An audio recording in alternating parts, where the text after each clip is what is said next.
Okay, hopefully you're seeing and hearing us. I'm not even sure if you could see on the last little bit of our first live stream. We got a content copyright infringement warning and said it was going to block us from the world.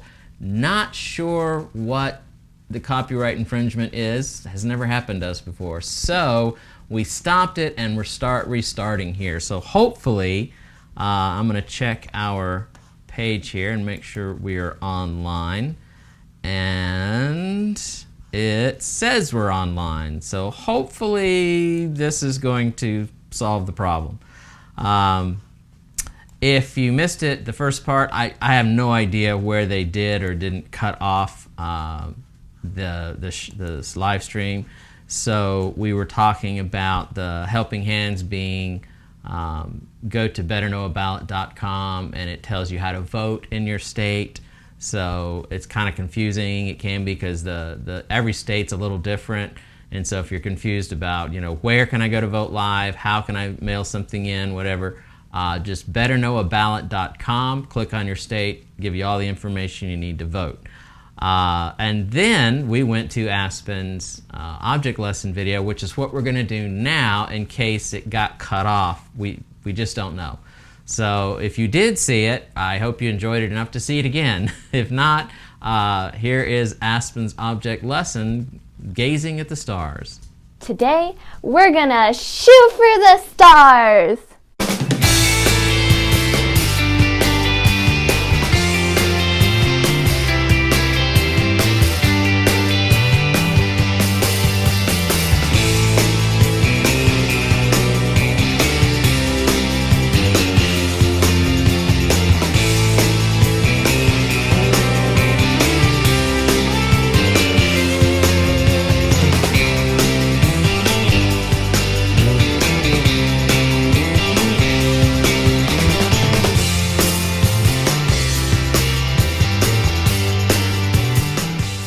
If you're part of the paparazzi, you know that following the stars hasn't always been easy. But today, we're not talking about Hollywood stars. We're talking about the stars in the sky. So way back, before the telescope, before Wikipedia, people had all kinds of ideas on what the stars were. I always thought they were balls of gas burning billions of miles away. Pumbaa, with you, everything's gas. Some people thought that they were pinprick holes in the sky, where the light of the gods showed through. They're fireflies. Fireflies that got stuck up in that big bluish black thing. Others thought that the stars were the gods themselves.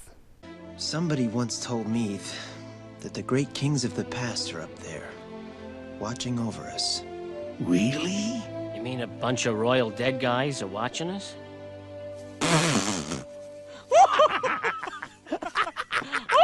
Even some of the great philosophers like Aristotle and Socrates and Plato.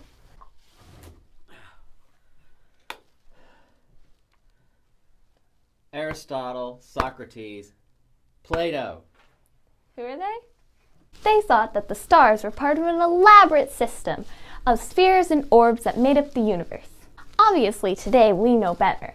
And we know that stars are great big balls of helium and hydrogen burning millions of miles away.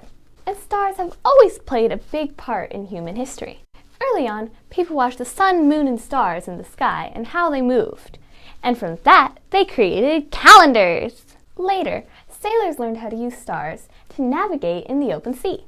They would use instruments like telescopes, sextants, and astrolabes to track the position and movement of stars. Believe it or not, GPS, Google Maps, and even Siri use a very high-tech version of those simple instruments. So you can say, "Hey Siri, hey Alexa, what's the longitude and latitude of my home?" And they'll check with the GPS satellite, and you'll get your answer almost instantaneously. We're going to show you how to do the same thing. But due to budgetary restraints, we won't be building a GPS satellite. Instead, we're going to build one of these! A homemade sextant.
just found in the night sky. You can also find them in the Bible. It talks about how God created the sun and the moon and the stars, and how we can shine like stars. Start thinking about all the things you have to be thankful for.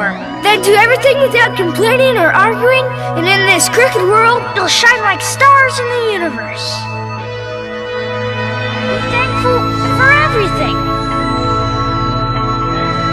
But one of my favorites is Psalm 147:4.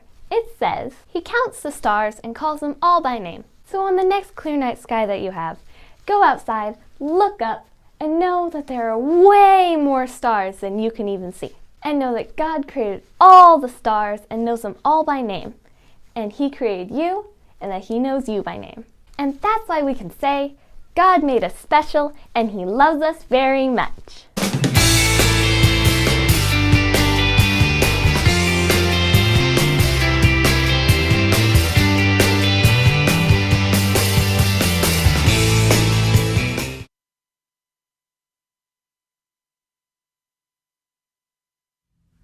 Hey, so hopefully everything's working and you're joining us and we're not blocked anymore. Hopefully that's that technical issue was worked out.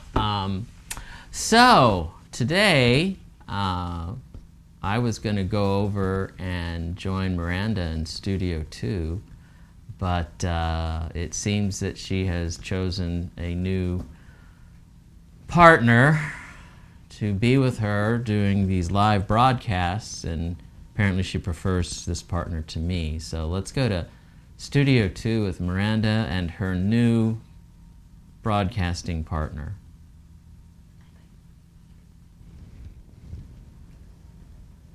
Isn't she sweet?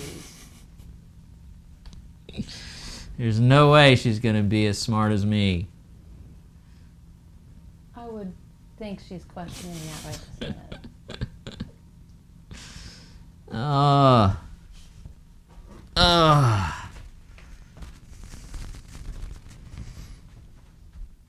You're in my chair. I don't think she cares.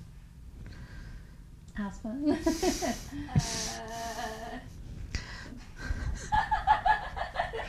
We're trying to do something here. We're trying to do a broadcast. There are like people watching, maybe 2, but still. Okay.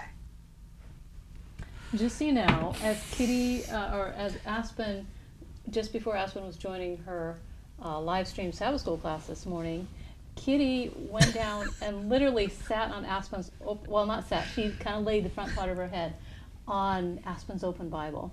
So she's had her morning devotional time today, and that means she is all ready for our live stream to talk about what we're talking about today. She keeps pushing my arm away. Like, don't pick me up. You can put it on your lap. Oh, big fat kitty cat. Anyways, are we wrapping up the video? Yes, please, go right ahead.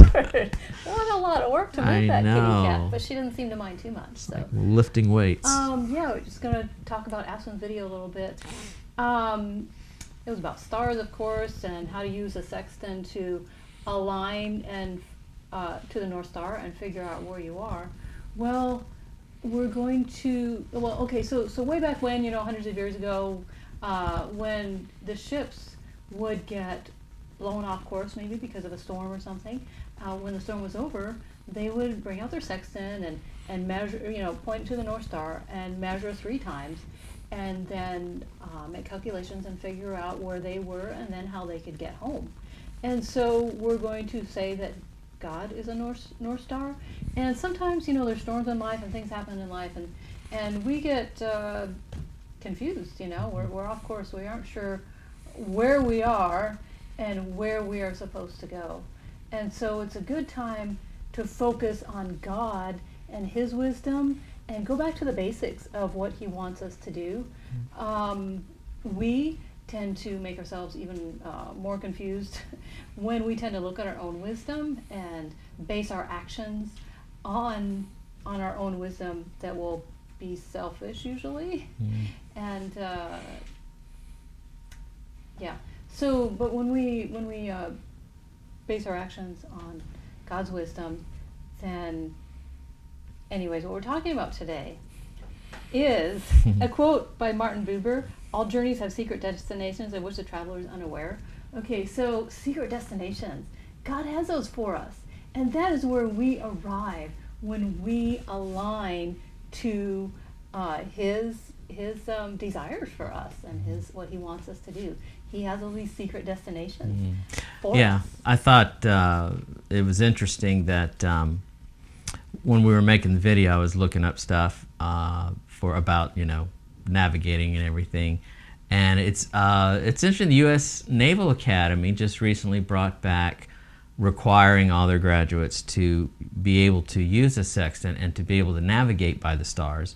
So obviously that used to be the way they had to, and then with GPS and it all came out, and they, for a long time, didn't teach how to navigate by the stars. And just in the last, I think, year or two, they brought it back and said, okay, everyone's going to have to learn how to do this, because it does save you if, everything breaks down, you can still pull out the trusty sextant and know how to get to the North Star and find out where you're at and where you're going. Which, similar to what you were saying, I thought was interesting, because no matter where we are in life, because storms blow us off course, and bad choices get us off course, and we do things that wherever you're at, if we stop and we look up, just like looking at the North Star, you can figure out where you're at and where you need to go.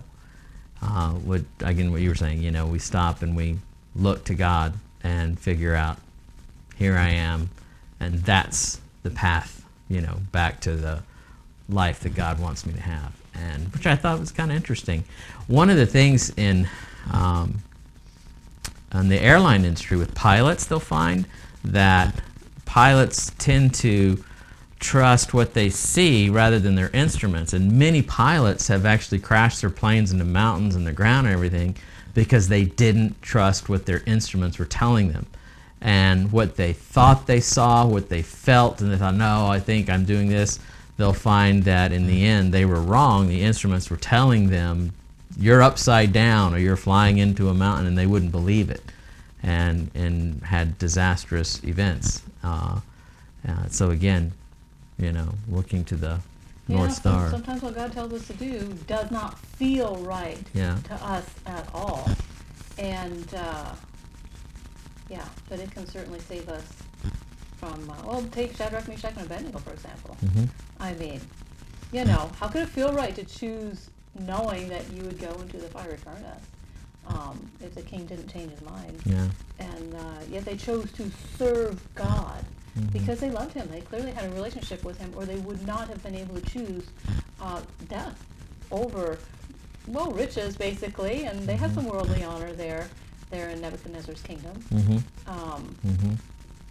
And back to, we're doing the secret destination, which I really liked, because you may remember the thing that came out like a few years ago called The Secret, and there was a book and then a movie, and I think there's now a second movie, and it's all about how to find the secret, and it's the secret to love, life, happiness, whatever.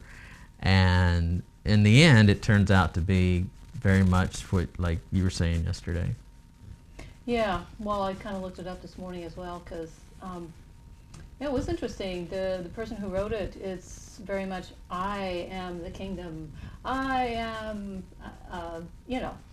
this stuff that usually quotes that we would attribute to God Himself. And now we're to claim those basically to ourselves and live like we are master of our own little universes. And in reality, oh goodness, where is this text that I have in here somewhere? Proverbs 16:9. In his heart, man plans his course, but the Lord determines his steps. I mean, you can plan all you want.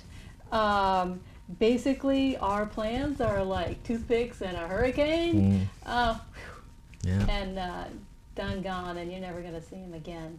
But God's plans, we've lived those out on occasion. So yeah, they're pretty solid. When you make your own plans and nothing happens. So the secret really was an old philosophy just repackaged. It's pretty much the same philosophy that Lucifer was trying to sell to Eve, and did so successfully. That you can be God, you can be the master of your life, you can do this and become just like God and be a God. If you choose, it says basically, if you choose it and want it, that's all you need in order to have it. Right. And it's always fascinating to me to see throughout history how Satan takes his main fundamental sales pitch and just modifies it for that particular generation. And it comes back to being some of the same thing over and over and over, just wrapped in a different package. But it's still back to the same thing. Oh, you can be God. You can be your own master and God of your own life and universe. And it's, again, you just see it over and over and over again. And then what we're talking about, kind of compare and contrast, is we're talking about, like we were saying, the secret destination along the way. And one of the things that the Jewish tradition has held to be, and we actually use it in the 12-step too, maybe you've heard it put this way, that the journey is the goal, and that in Jewish tradition, that secret destination was really this journey that you're having and places you go in that journey. And I mean, it's a little more complicated than that, but that's the basic fundamental principle. And so yeah, we want to kind of take a look at that. What are the secret destinations along the journey of our life? Yeah, what is a secret destination that God has for us? Just one more time, I'll repeat the quote. All journeys have secret destinations of which the traveler is unaware. Yeah. And try and match that to your life so far. However old you are, see if this thing rings true to you. The secret destinations unknown to you, the traveler and the journey of your own life. Has that been true? Because it certainly has been for me. Yes, it sure has, hasn't it? So anyways, just take, for example, if you were going to go on a real trip and you picked a destination, and let's say you were going to go to Lincoln, Nebraska, and why, we don't know, but and see the sights, or you would say, well, see the sights, what the corn is there to do, the dead corn in Lincoln, Nebraska, the corn husks. Notice I'm so anyways, yeah, you decide to go. Well, used to be you would, if you're going on a trip, you would have to get like a brochure maybe, and would have the things in there that you would want to do or might want to do and see. These days, of course, usually you just get on the internet. And so to remind myself of the things to do here in Lincoln, I got on the internet again this last week. And you could go see the state capitol. You could go see the Children's Museum, the Children's Zoo, the Sunken Gardens. And I'll never forget, in the top 3, the first time I looked at, before we moved here, the first time I looked at things to do in Lincoln, Nebraska, and the top 3 was the Huskers. Yeah. I had to look up what the Huskers were. Yeah. Yeah. So anyways, we knew we were in trouble. Boy, that's one of the top 3. We are in trouble. Yeah. Let's pretend that, you are going to come visit Lincoln, and you go by the guidebook, and you go see the state capitol, and it's great. We've been there a couple times, and the person gives you a canned speech as you go through, and it is interesting. It's nice and historical. You learn stuff and such. But when you leave, it doesn't necessarily make you want to stay in Lincoln or love the Capitol building anymore. No. It's just nice informational stuff that you now have in your head. It hasn't affected who you are. See, the problem is you did the Capitol. You didn't do the United States Roller Skating Historical Museum or the Germans from Russia Museum. Russia Museum. We went there. You know why we went there? Because my sister. We were lost and didn't know what it was. We went in to ask for directions, and look. No, my family was actually Germans from Russia. Yes. So I found that very interesting. So when my sister was here visiting, we went ahead and went, and I won't say anything more about it. It was interesting. It was interesting, yes. We also have a museum for, I think, quilts. We have a quilt museum. Yeah, so see, I'm sure that people come from all across the United States and maybe even the world just to go to the roller skating museum. I mean, Tractor. We have a tractor museum. how many roller skating museums are there? Just the Do you one. think? It's here. Yes, in Lincoln, Nebraska. Yes. So It's anyway, actually in the back of a bank. There's like a whole bank front, and in the back is the museum. It's actually pretty interesting. Actually, Aspen and I went and saw it, and they have a tour speech as well. And I have to admit, it was pretty interesting. It's just funny that it's a roller skating museum, and it's in the back of this bank building, and they have everything. Like, this is the early, I kid you not, this is the earliest known roller skate in mankind. They have it. Cool. Yeah. So anyways, I mean, if you're really into that kind of stuff, you know, you would find that very interesting.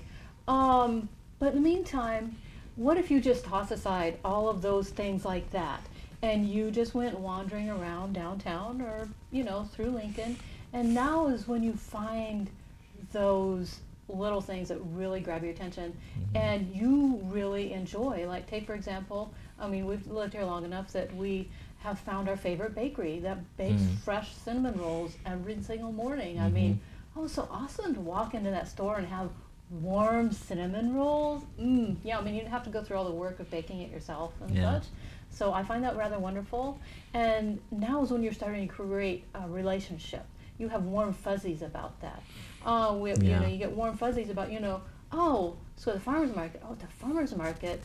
This lady has the most awesome homemade ice cream you'd ever want to have. And she has plenty of the classic flavors, chocolate, raspberry, butter pecan and such. But when it's in season, she'll do things like fresh sweet corn ice cream. Yeah. You know, and if you're like myself, it's like, wow, that's so much fun. And once again, you're creating relationship. And that's what feels like home. It makes you want to stay. And the lady at the restaurant, she would have a cart, and they had really good, I don't know, what nationality was it? Oh, Persian. Persian, yeah. Persian food, Was- yes. and, That was the yeah. best stuff. Not on Ever. any brochure, but No. you find it, like walking around, and wow, this was, Right. we used to go there and just for those things. Yeah, basically a little tiny hole in the wall restaurant. But she was actually, what TV show wanted her on there? Some cooking TV Yeah, show. it's a cooking TV show that asked her to be on Yeah, it. that you would recognize if we could Yeah. remember it. But cooking TV show wanted her on it, and she refused because she's, oh no, not my little place. I couldn't do that. Yeah. But the woman was an awesome cook. Yeah, had some and she really- was really kind of like a Yes, a little grandmama. mommy. Yeah, Yeah, you know. Oh, you look hungry. Come over here. Oh, I'll give you more. you know? Yeah. Yeah. So, Yeah. but that's where that's about relationship. Yeah. So if you were to wander Lincoln like that and find those things, those would be like secret destinations because Yeah. they aren't in the brochures. Yeah. Many times we look at someone else's suggestions about how to have a relationship with God. Mm-hmm. And they're like, oh, I must this, I must that, I must have more prayer, I must have more faith, I must have more 2 hours of time reading the Bible every morning, memorize all these texts. I'm not saying those aren't good things and that those aren't great ways to build your relationship with God. But what if we just showed up to devotional time with God and got to know Him? What is His desire for you? I mean, He created you. He's got special plans for you. How does He feel about you? And you know, when we create something and make something, we want to keep that safe. We want it to flourish, and we're pretty proud of it. You know, and God has plans for us too. And he basically, his secret destination for us is just the fact that God loves us. And we say, yeah, you know what? Heard that, know that, yes. But we know it up here. Do we know it in our hearts? Has it changed our lives? Because the destination, as you said, is the journey. And yet, God just wants us to open our heart's door to Him. And when He comes inside, that's our secret destination of just having God living in our lives and having that relationship with Him. Now we've moved it from information in our head to relationship in our heart. And we all know how much that changes everything. Yeah, well, probably the most powerful force of motivation for change is relationships. People can make choices, based on logic and thinking in their head, but when you really powerfully have a connection and a real relationship with someone or something, that tends to be more of a motivator, more powerful motivator to get us to do things or not do things. And this idea about it's head knowledge versus heart knowledge. And in 12-step, we say the longest trip you'll ever take, or the longest journey you'll ever take, is from your head to your heart. Because you can get stuff in your head, you can mentally assess to things, but if you've never interacted with it on an emotional, spiritual level, it really hasn't had that deep of an impact on you. We've always said no one was ever saved by information. The information has to lead to something. So it's not that you don't need the head knowledge, it's that it just can't stop there. In the early Christian church, that was a big thing called Gnosticism. And for the Gnostics, being knowledge, Gnosticism, it's about knowledge. Like, the more you know, the more you're saved. It's not exactly, that's pretty close. And That'd be great. I love learning yeah. new things. That'd just be an easy way to save yourself, right? Yeah. Learn more new things. Wow. Yes. Fun. Their stairway to heaven was books. And but that's how it was. There was knowledge is what, brings you salvation, and intellect. And that just turns into be another god. That turns into be another type of master you serve, because now knowledge is your thing. And they would get it. Easily would lead to pride, because look how I read all the classics, I read all the great authors, and I am this and that, and I know everything. And knowledge tends to become our, God that we bow down to and serve, instead of knowledge is supposed to lead us to a connection or a relationship. Right, a humble relationship, yeah, with a humble God. We yeah, serve a humble God. We don't usually see leaders particularly as humble, mm-hmm, but God, being the greatest leader of all, is also humble. Mm-hmm. Yes, and it was interesting enough, now did you mention this, this morning I read an article, and I was browsing the news, and I found this thing, and it's like, if you have these 3 words, you are demonstrating or illustrating that you have high emotional intelligence. And I sort of knew where it was going, because I read this before. I know the concept before, but it was basically telling people that, if you have this ability, so that you can honestly use these 3 words, then you really have a good grip of self-understanding and again, a high emotional intelligence. And the whole thing was, I don't know. And those are the 3 words. And they were saying it's so indicative of a person being able to be in touch with themselves, because one, they don't have this pride they're trying to protect of an image that they know everything, or that they don't want people to know they don't know something. And so the relationship and the honesty is more important to them than the image. And that's another way of kind of saying humility. Like, I want to be open and honest about this instead of protect my image to you. I can tell you I don't know and feel okay. It's I don't know. In education, I don't know how it is nowadays, but 20, 30 years ago when I was starting out teaching, I used to get in class, and it's just one of those things that never occurred to me to try and fake it, so the kids would ask something and I would say, I don't know. I think I know where to find the answer, but I don't know off the top of my head. And I'll never forget, someone was like, wow, it's just so refreshing to hear a teacher say, I don't know. And I was like, do your other teachers never say, I don't know something? They're like, no, they'll make it up and pretend they know. And I'm like, well, that's unfortunate. And not all teachers, but there was an issue, and we talked about it in educational circles, especially in 7th through 12th grades, that teachers were more concerned about appearing knowledgeable and all-knowing, I guess, rather than being able to say, I don't know. I think that's changed now, at least I hope it has. but it shows you the humility of a person being able to say, I don't know. Or also, what I used to say in church was, I could be wrong.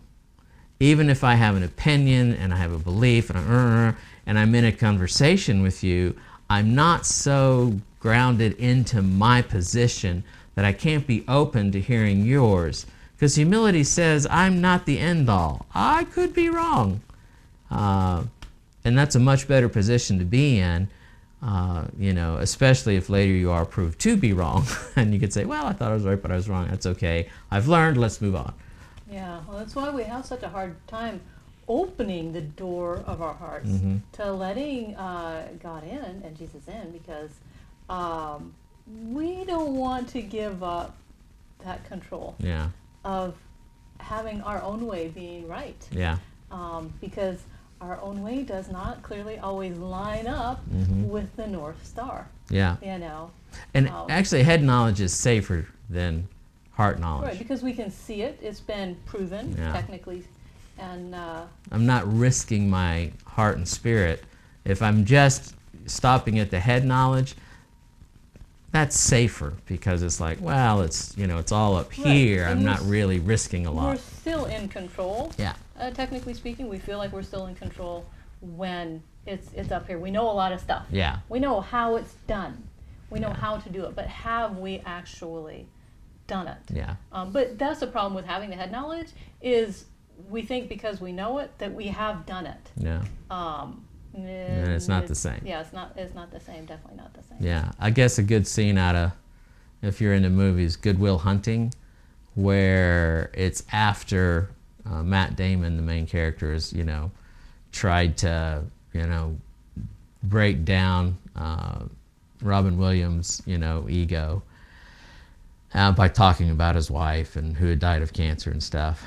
And there's a scene out by the pond where Matt Damon is sitting and Robin Williams comes up and sat down and he says, you could quote me, 10 sonnets from Shakespeare about love. You could do this, that, and the other, and you could be describing this and something. And then he moves into, but you've never felt the true love of a friend, and that, goes in, and he's basically telling him, you've got all this head knowledge and you got zero heart knowledge, and that is why you are broken. And it's kind of the turning point in the movie. And it's kind of the same thing we're saying, is that he was using his intelligence as a defense and a shield and a wall. And Robin Williams was saying, you don't know anything, because all you know is a book. You don't really have the experience, and that's... Yeah. And basically, we think we've arrived when we have all this knowledge. Yeah. And yet it's like Jesus standing there at the door and knocking. We have not arrived until we open the door and let him in. And now we are at that secret destination that God is taking us to. Yeah. And once we have arrived there, it's now God is in control. It's like now is where we have given God our shoes, and we're the shoes, and he gets to put those on and run with those to where he wants to go, and instead of where we want to go and what we want to do. Yeah. And I tell you, it's one of those things where once we let him put on the shoes like that, it's like, wow, look at God go. Yeah. He's unstoppable, and he's reliable, and he's just plain loving. And aren't we all looking for someone like that? Yeah. Because there is no one person, no one spouse, no one best friend who can do all of that for us. I mean, we like to read books that are going to help us, help our marriages, help our social lives or whatever, just help us personally, those relationship type books. Yeah. And once again, all head knowledge. Yeah. And it can't change us. If it did, I'd have been changed a long time ago. I used to read a lot of those when I was much, much younger. And finally I decided, you know what? They all say the same thing, and none of them has done me a lick of good. So, Aspen, I'm going to ask Aspen to check the phone, because someone's texting. I just want to make sure if they're saying, hey, something's wrong with the feed. So I keep hearing Mommy's phone. Why don't you just keep it by you and see if there's... Because I don't have my laptop, so if there's any issues, I have no idea if there's any AV issues. And we've had some this morning, so it wouldn't surprise me if it came back. So, okay, good. Good. And I've also found that most of the time where you really feel like God is taking you someplace. You know, you really feel like I am connected and I am moving in the right direction. Those places God takes us, 8 out of 10 times, is not where we thought we would be going, either in a relation, and we're not talking about just in life, not, you know, where you're going in a relationship, where you're going in, you know, choices that you're making, even like with us, it's, you know, where we're going to go for the next job or anything, which, by the way, I'm still unemployed, so the secret destination is wherever you're watching right now going to give me a job. So yeah, this is one of those situations where all the plans of men yes. Are like toothpicks in a hurricane, because Brett lost his job back in March. Of course, he finished out the school year there the first part of May, and I was on it. Like, we are going to move out within the next week. We'll have everything all packed up, and we'll go somewhere and do something, but we are going to be moving out. And, coronavirus came along, kind of changed that a little. I thought, well, maybe, you know, by the first part of June or something, we can move out then, and we just wanted to take a little vacation. For the sake of taking a vacation, we're going to drive up the Alcan, and, because he hadn't done it before, but I did it a lot of times, but I think it'd be fun to go back after all those years. And so, plans, right? No. Not even close. Coronavirus wouldn't let you do that either. Nope. And so then, maybe end of July, maybe end of August. That seemed like kind of a thing that was going to work out, moving out end of August. That didn't happen either. So finally I just gave up. Yeah. Like, well, there you go, we're here. Yeah. We're here until we have to financially move out of this house. Yeah. And so here we are. Because my mom had a surgery, and then my brother had a surgery, and then it's stuff you never know, you know. Yeah. I'm sure you guys watching have had similar stuff. Yeah. You thought, this is going to be this, and then coronavirus throws this into chaos. I mean, you know, they tell us now that 60-70% of Americans, middle-class Americans, are done. They're at the end of their financial resources, or very, very close to, you know, within a month of being absolute zero. Also, how many have not been able to pay rent for several months? There was a moratorium the government put on that landlords could not, you know, eject people from their rentals because of not paying the rent, and that's coming up, so that, you know, they're expecting a lot more of, you know, people losing their rentals and being homeless or being sent out. So lots of things happening that just completely take our plans and throw them into the hurricane force winds. Yes, our little toothpicks. Yes, flying in different directions. Yes, we may think they're solid, like, I don't know, big trees, I guess, Yes. but so much for our brilliant ideas. Anyways, kind of on to our next thought. As you walk down the pathways of life, the secret destinations are all those little acts of service that God has for us to do. And I'm going to base that on Matthew 25:31-46, where Jesus talks about the separation of the sheep and the goats, and how at the time that Jesus comes, at the second coming, the king will say to those on his right, "Come, you who are blessed by my Father, take your inheritance, the kingdom prepared for you since the creation of the world. For I was hungry, and you gave me something to eat. I was thirsty, and you gave me something to drink. I was a stranger, you invited me in. I needed clothes, and you clothed me. I was sick, and you looked after me. I was in prison, and you came to visit." And the righteous will answer him and say, "Well, Lord, when did we do any of that kind of stuff?" Paraphrasing there just a little. And the king will reply, "Truly, I tell you, whatever you did for the least of these, you did it for me." But then he will say to those on his left, "Depart from me, for you are cursed, into the eternal fire prepared for the devil and his angels. For I was hungry, and you gave me nothing to eat. I was thirsty, and you gave me nothing to drink. I was a stranger, and you didn't invite me in. I needed clothes, and you did not clothe me. I was sick and in prison, and you did not look after me." And they will answer, "Lord, when did we see you? Hungry, thirsty, in prison? When?" And anyways, you know, it wasn't seen because they hadn't moved the truth of God from their head to their heart, and they didn't have the eyeballs on their heart to see that. You know, they didn't have Jesus living in their heart to see the need and to encourage them to take action.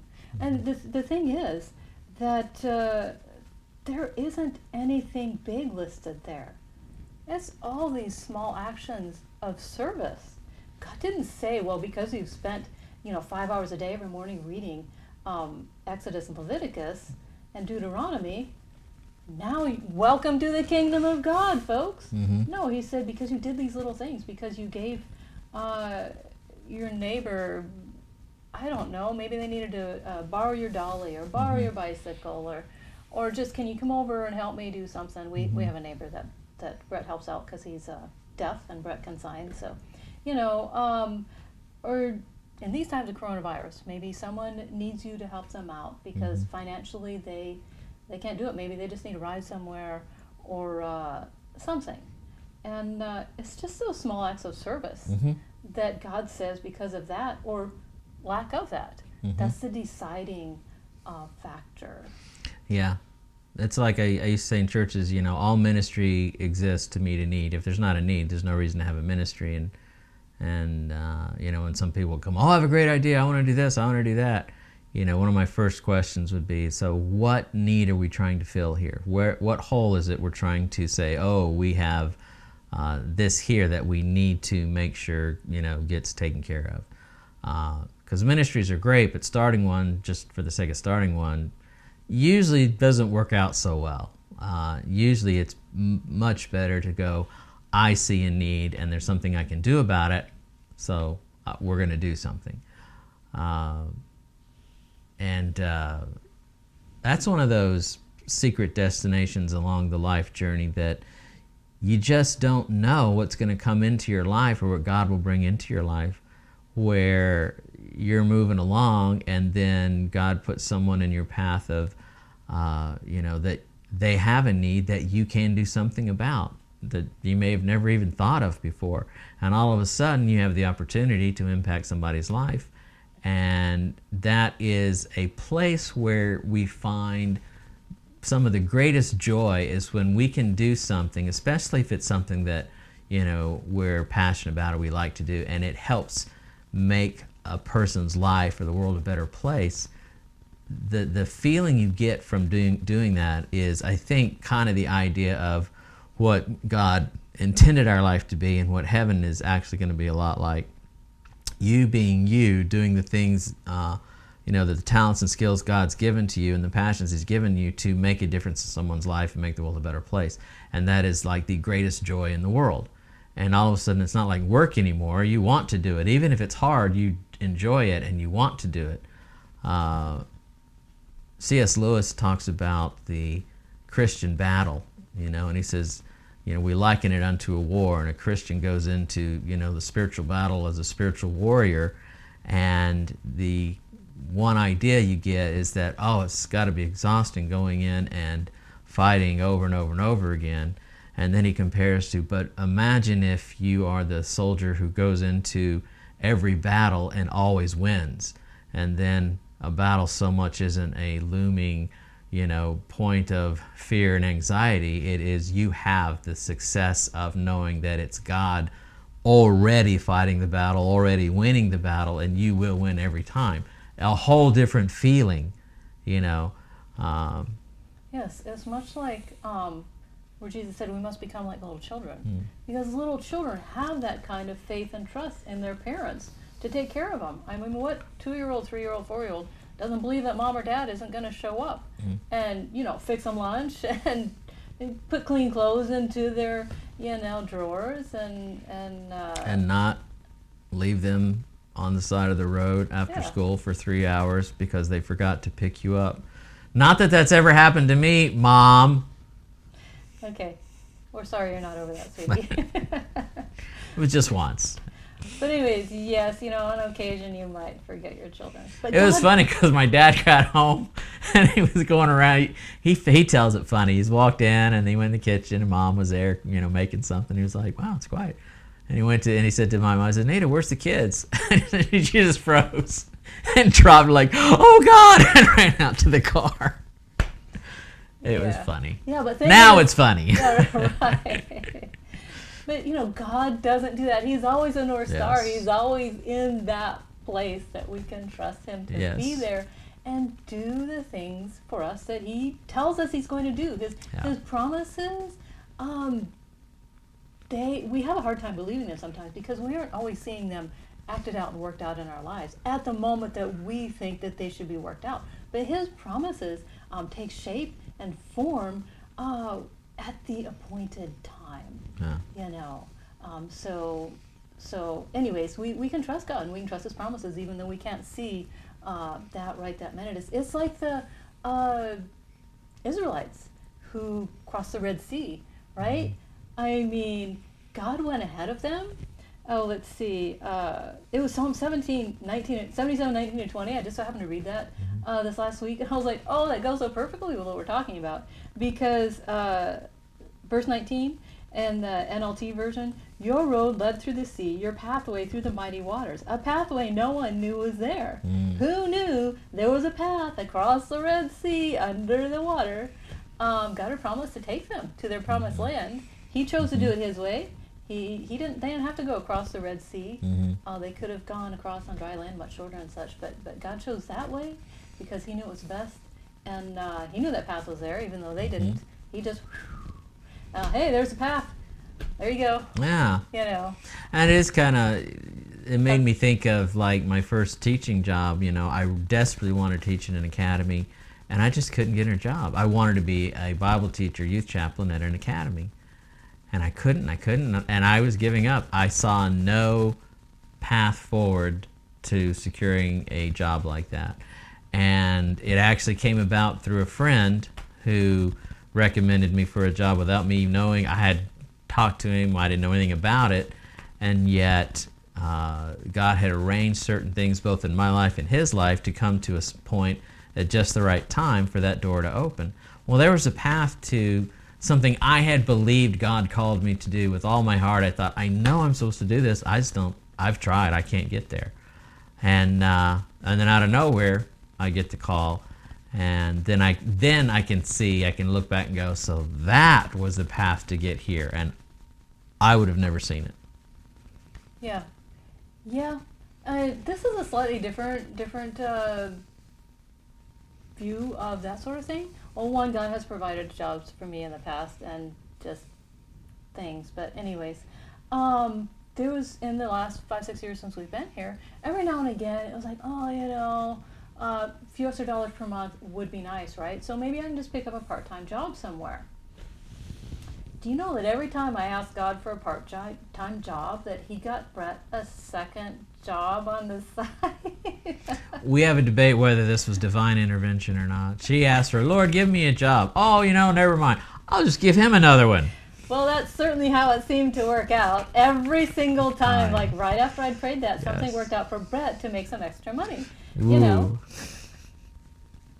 I'm sure we were happy about that. Yes. And I'm like, oh, all right, fine. If you don't want me working, then fine. There's, you know, plenty of other things to do that's... She just didn't tell me. I just kept doing it. Now I know she's been praying about it and like, oh, so that's where it's coming from. You should be thankful, right? Yeah. It helped him as he was writing those checks for the bills, right? Yeah, that's true. Yeah. So. Anyways, God has his own way of doing things, his secret destiny. She prays, I work. That's what happens here. But it's God true. Works. Yeah. God, we pray and God works. That's true. You know. That's true. So, and by we, I mean all of us praying people. And again, you never know where it's going to lead. No, you don't. We have our preconceived ideas of how we're going to make it work. Yeah. You know, I mean, Brett would already have a job, you know, and seemed to be working plenty.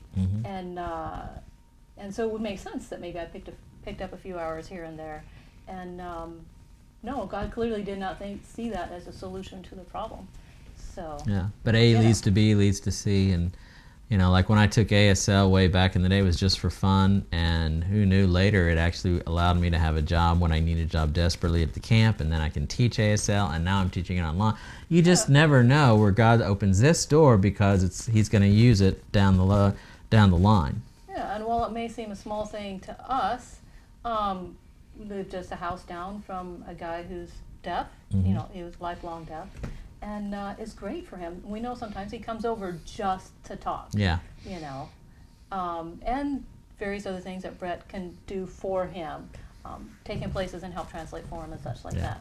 You know, and so it's just a small thing to us, but to him it must be a lot more. Yeah. You know? And it was fun because over at the when I taught ASL, he'd come over, not a lot of programs get that, where we had a deaf person able to come and hang out with us and interact with the students. Yeah, You know. it's true. I would go over to the school for when Brett was doing the drama and such, and some of the kids in ASL, taking ASL from Brett, would also be in the drama. And then George would be over there, and I see the kids walk up to him. You know, they would sign with him a bit, and they really seemed to enjoy that. Yeah. Yeah, and have a conversation. So I was just in all sorts of little ways. And oh, hey, Brett got a Facebook message from a girl who took his ASL class. Remember that? She was waiting to get an airplane. Hey, last week or the week before. Remember that? Oh, right. Yes, and there was a woman ahead of her in line, and she was wearing a mask. But did she pull down the mask, or did she sign? She started signing to the girl, and the girl, all of a sudden, since it had been a while since she'd taken the ASL class, she couldn't answer her back and sign, but she could understand what she was saying. Right. So she pulled down her mask, and she spoke to the woman, who could read lips. Yeah. And so she helped the woman out, whatever travel problem that she had. And then when they got in the airplane, the woman pulled her down in the seat next to her. Right. And of course, the travel, the flight attendants were happy to have someone who could translate for the woman. Right. And so, it may seem like a small thing. Yeah. But that one moment where Brett decides to take ASL just for fun. Now this woman and the girl were able to, it was a moment of joy in both their lives. And how nice for that woman who couldn't hear to have someone out of the blue who could, right behind her in line. How does that happen? Yeah, it was Katie, and she was able to, in ASL, you're usually really good at receiving, understanding, or giving, signing to someone, and she was pretty good at both, but really good at receiving, so she could understand what, was going on. She said in the end, she eventually got some of her signing skills back. Yeah. And such. But all those, the secret destination. That's right. First of all, Brett decided to do that, and now while he wasn't even there, that was part of the destination of him taking ASL for fun. And how many things do you have in your life that are like that? Can you look back now? I used to tell my kids, I know this makes me sound old, guys, but give yourself 20, 30 years, you'll be able to look back and look at your moments in life and go, oh, that's how God did that. Because you can't see it right now, you're too close to it. And so, it's interesting. Take a look back, whatever age you are right now, look back and can you see moments where, God took you to this place or that moment to that, and they were these secret destinations. You didn't intend to be there, but all of a sudden you were there. And how those are going to line up and make a difference in a path that you'll be able to see clearer the longer you live. Right, and God certainly has far grander plans for us in the simplicity of life most of the time than we have for ourselves. We tend to build grand plans in the non-simplicities of life, trying to make our lives bigger, more complicated, because now we're bigger because of that. But quite honestly, the world doesn't need a bigger us, needs a more humble us. And I mean, after all, don't we kind of get annoyed at people who are full of themselves and such? Well, kind of. Sometimes we need to look in the mirror and ouch, right?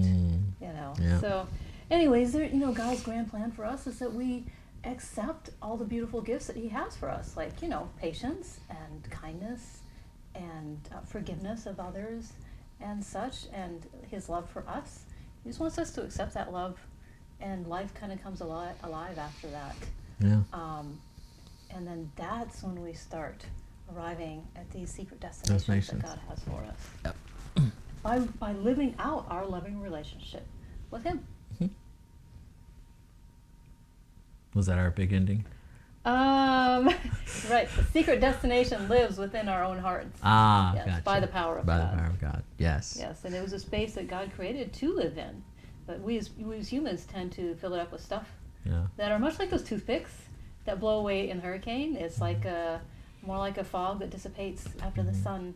The sun arrives, and like, wait, I was trying to hold on to that. Wait a second. All this stuff that we try to get, or stuff that we think that makes us bigger and grander and all this kind of, it doesn't. In reality, no. Yeah. So, yes. So I think it's, to try and make it, again, the salt-seeking living truth, something basic and simple. The deal is relationships are the most powerful force for change in our lives. We do things for people, we do things for love, we do things for, more so than we do for just things that we hold just in our head. It's the things that we hold in our heart that really motivate us to do things. And when you are in a relationship, the places you go in a relationship, some you can predict, some you can say, yeah, this is, something we'll experience in a relationship, but a lot of times a relationship will take you in places you never imagined. It'll take you to, highs and lows and everything in between, and places in your heart you didn't know exist. I used to tell my kids in my comm class, you don't know what issues you have in your life until you get into a committed relationship, because alone and single, you can pretty much live with yourself without, terrible consequences. But when you get into a relationship with someone, your stuff and their stuff both will start coming to the surface, because it's only in a relationship where our stuff really starts to show, because that's how God created us. He created us to be social people, to love each other, to have connections and relationships, and that's what brings who we are to the surface. And a relationship with God, even more so, will take us places we never imagined, because God said, higher and farther and bigger and brighter and better are my thoughts than your thoughts. You can't even imagine the things. It's impossible for you to create an imagination to think of the things I've already thought for you. And those are the secret destinations of places God will take us. And I find it interesting that in the very end, when Jesus would he was leaving, and he was leaving the disciples behind, his biggest message was, I'm giving you this new command. You gotta love each other.